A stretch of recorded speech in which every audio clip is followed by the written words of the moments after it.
The Bible is a history book, but it is unlike any other history book available in any public library. The history of the Bible starts with the creation of the earth and ends with the end of the world. No other history book has ever been published that covers such a broad range of events on planet Earth, partially because no one was present at the start to witness and document it, and therefore, no one can write the beginning of our world authoritatively. We are the only folks in the world who know how it will all end. That is unique. The Lord did not reveal the future to his followers to satisfy their curiosity. It was to prepare them for the future so that they would not be surprised when it arrived, and that they would not misinterpret it. Be grateful that Jesus was so forthright in sharing what the future holds for us. People ask, are we in the end times? However, the Bible talks of the last days, and we have been in the last days for 2,000 years. The last days started at Pentecost, where the first prophecy of the last days was fulfilled. Every Christian generation should live to be ready for the Lord's return. The Bible is a book full of predictions. Its pages contain 735 predictions about the future. A prediction can be found in 1/4 of the Bible's chapters.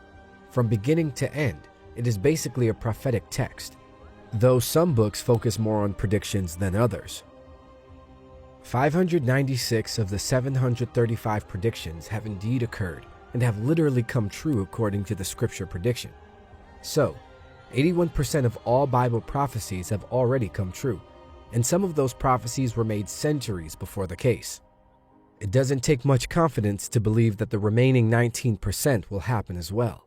That's a very high score. The Bible has proved 100% right for every prediction that could have been fulfilled by now. Of the rest, most of them are concerned with the actual return of Jesus and what follows after that. How many of these predictions remain to come true before Jesus returns? The answer is about 20, and we are watching to see those happen first before we look for the Lord's return. Jesus told us to watch and pray. What do we watch? We cannot stand still and watch the clouds to wait for him to appear. That is not what he meant. He meant, keep an eye on what's going on in the world and see what signs I gave you to help you prepare. Signals are the signs. So let's look at Matthew chapter 24, where the disciples asked him, what will be the signs or signals of your return? What would we do if we don't know when it's going to happen? To their inquiry, Jesus gave a direct and unambiguous answer. We can thank God that he responded in such a straightforward manner. In the book of Revelation, he gives a much more detailed and comprehensive response, but here he gives a rundown of the signs that will precede his arrival. The disciples approached Jesus secretly as he was seated on the Mount of Olives. Matthew 24, 3-36. Later, Jesus sat on the Mount of Olives. His disciples came to him privately and said, tell us, when will this all happen? What sign will signal your return and the end of the world? Jesus told them, don't let anyone mislead you, for many will come in my name, claiming I am the Messiah. They will deceive many, and you will hear of wars and threats of wars, but don't panic. Yes, these things must take place, but the end won't follow immediately. Nation will go to war against nation, and kingdom against kingdom. There will be famines and earthquakes in many parts of the world. But all this is only the first of the birth pains, with more to come. Then you will be arrested, persecuted, and killed. You will be hated all over the world because you are my followers. And many will turn away from me and betray and hate each other. And many false prophets will appear and deceive many people. Sin will be rampant everywhere, and the love of many will grow cold. But the one who endures to the end will be saved. And the good news of the kingdom will be preached throughout the whole world, so that all nations will hear it, and then the end will come. The day is coming when you will see what Daniel the prophet spoke about, the sacrilegious object that causes desecration standing in the holy place. Reader, pay attention. Then those in Judea must flee to the hills.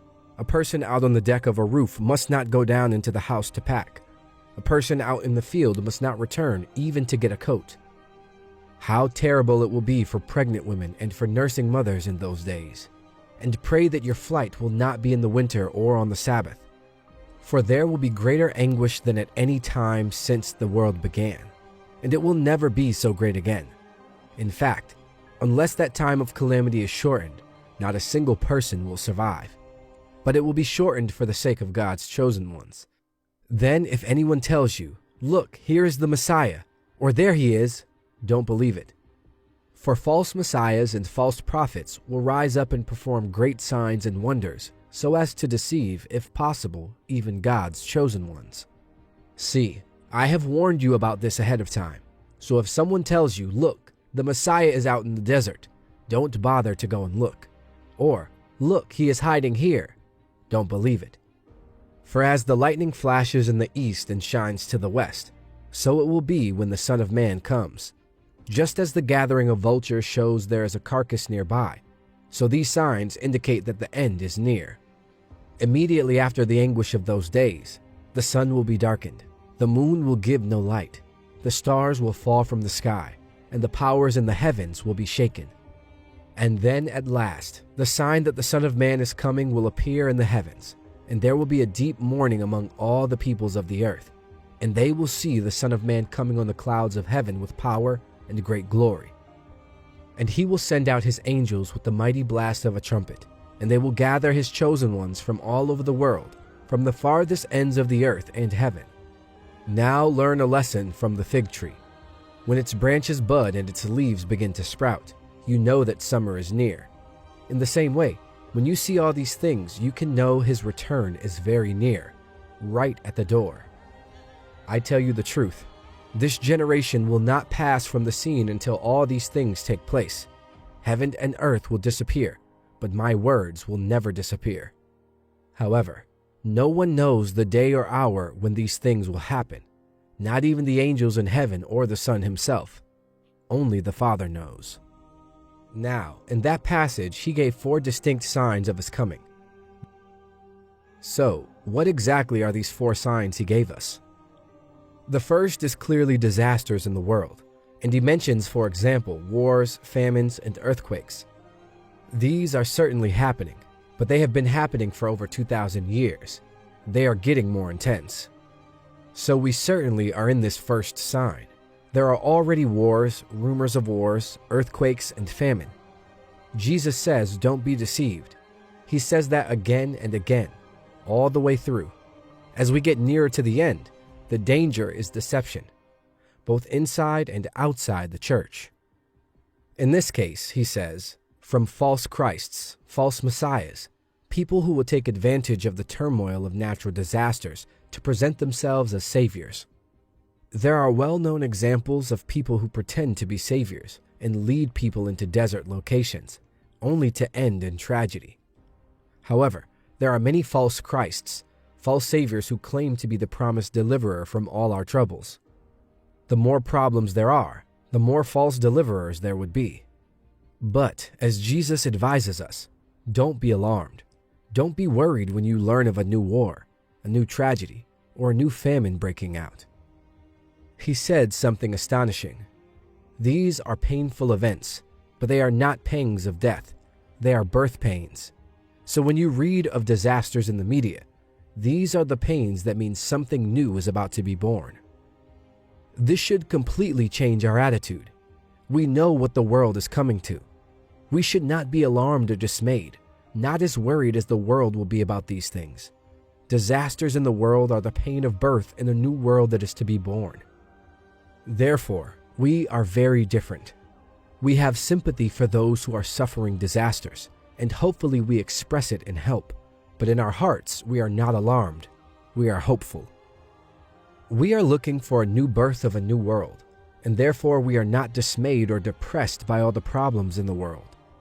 In short, Jesus' advice to us would be not to panic, not to be disturbed, but even to rejoice and say, these are all signs of something new happening. The second sign of his coming is not in the world but in the church. Disasters in the world are the first sign. The church, not the world, is the second sign of his coming.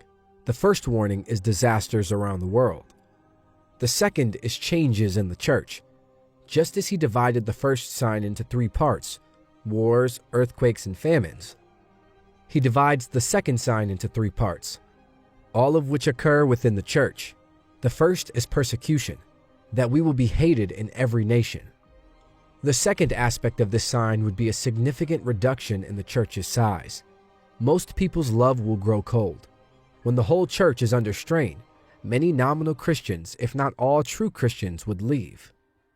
Under the burdens of universal persecution, their love would grow cold. That's a very depressing sign. The big surprise in the third part of the sign is that the gospel will be preached to every racial group. The third part of the sign is that the gospel will be proclaimed. A smaller, purified church would have a greater impact on the planet. That is exactly what Jesus is implying. False prophets can be a source of deceit in all of this. We are aware of the teachings of false prophets. When there is no peace, they teach peace.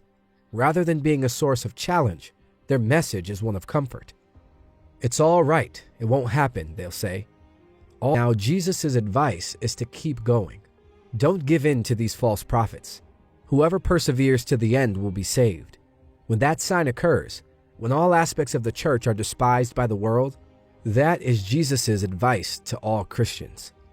Why should that be the case? The answer is that wheat and tares grow together, and the closer they get to full maturity, the more tension there will be between them. So it's only natural that Christians will be under a lot of pressure in the end. Christians are social misfits, so there would be hatred. The world does not belong to us.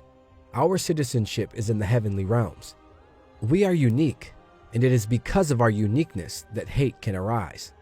Since Jesus was so different from everyone else, he drew hate against himself. John 15:19. If you were of the world, it would love you as its own.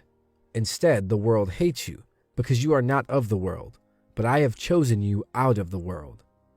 It's not fun to be despised. That takes us to the third sign of the end times, which is Jerusalem's distress. Geographically, it will be very limited. In this passage, Jesus quotes Daniel's prophecies, and there is a character in Daniel's prophecies who is referred to as the abomination of desolation. Daniel mentions it 3 times. What does it all mean? What's the big deal? It's about a human being, a man who establishes himself in the very city of God, calls himself God, and refuses to accept anyone else's will above his own. A tyrant whose arrival will have global ramifications, but who will be centered in Jerusalem, the city of God, the holy place.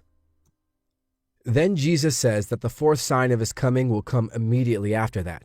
So we shall know when he is coming. We shall be ready. When that sign comes, there will be no danger of false prophets or false messiahs. There will be no deception. It will be too quick. What will happen is that all natural light will be switched off. The sun will go dark. The stars will fall. There are many predictions of this all the way through the Bible.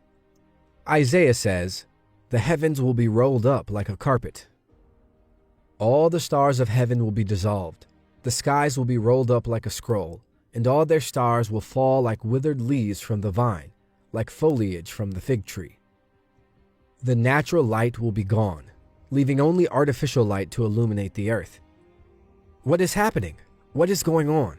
People may ask. This is it, Christians will exclaim.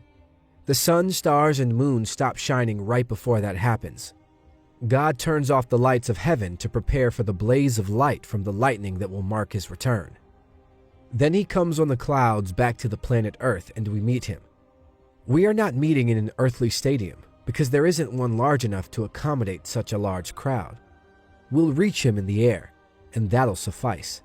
Isn't that a fantastic prospect?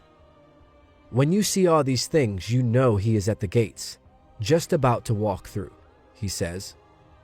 Then Jesus gives a very simple statement about a fig tree, and this is where many Christians have gone astray. He says, "Now learn this lesson from the fig tree. As soon as its twigs get tender and its leaves come out, you know that summer is near." Jesus is telling us that when you notice all these events happen, you know that we are there. Now that analogy of the fig tree is not an allegory. It is a straightforward analogy from everyday experiences, such as Jesus often presented in his teaching. You see the fig tree doing this. You say the summer is coming. and it will come.